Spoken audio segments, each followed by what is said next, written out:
I'm standing here in this exquisite chapel of St. George at Windsor Castle, so close to where my beloved mother, the late Queen, is laid to rest with my dear father. I am reminded of the deeply touching letters, cards, and messages which so many of you have sent my wife and myself, and I cannot thank you enough for the love and sympathy you have shown our whole family. Christmas is a particularly poignant time for all of us who have lost loved ones. We feel their absence at every familiar turn of the season and remember them in each cherished tradition. In the much-loved carol, O Little Town of Bethlehem, we sing of how in thy dark street shineth the everlasting light. My mother's belief in the power of that light was an essential part of her faith in God, but also her faith in people, and it is one which I share with my whole heart. It is a belief in the extraordinary ability of each person to touch with goodness and compassion the lives of others and to shine a light in the world around them. This is the essence of our community and the very foundation of our society. We see it in the selfless dedication of our armed forces and emergency services, who work tirelessly to keep us all safe, and who perform so magnificently as we mourn the passing of our late Queen.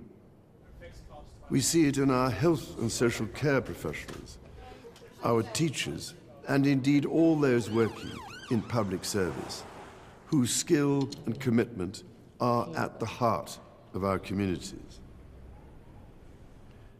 And at this time of great anxiety and hardship, be it for those around the world facing conflict, famine, or natural disaster, or for those at home finding ways to pay their bills and keep their families fed and warm, we see it in the humanity of people throughout our nations and the Commonwealth who so readily respond to the plight of others.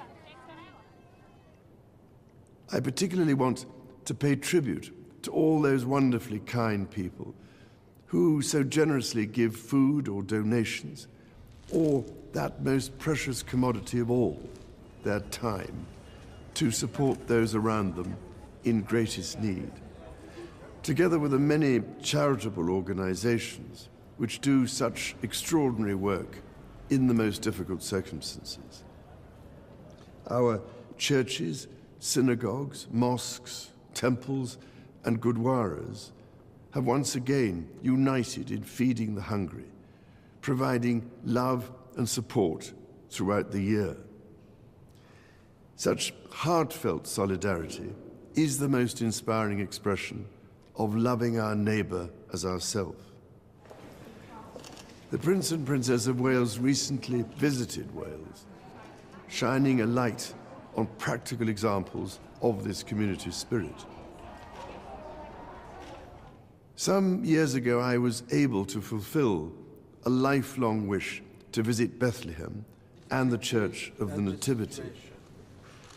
There I went down into the chapel of the manger and stood in silent reverence by the silver star that is inlaid on the floor and marks the place of our Lord Jesus Christ's birth.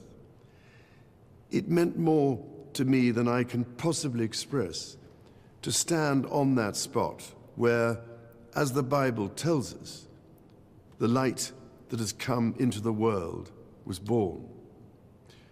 While Christmas is, of course, a Christian celebration, the power of light overcoming darkness is celebrated across the boundaries of faith and belief.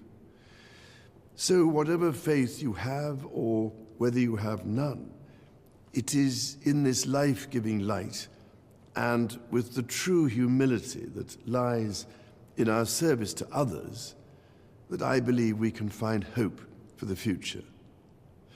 Let us therefore celebrate it together and cherish it always. With all my heart, I wish each of you a Christmas of peace, happiness, and everlasting light.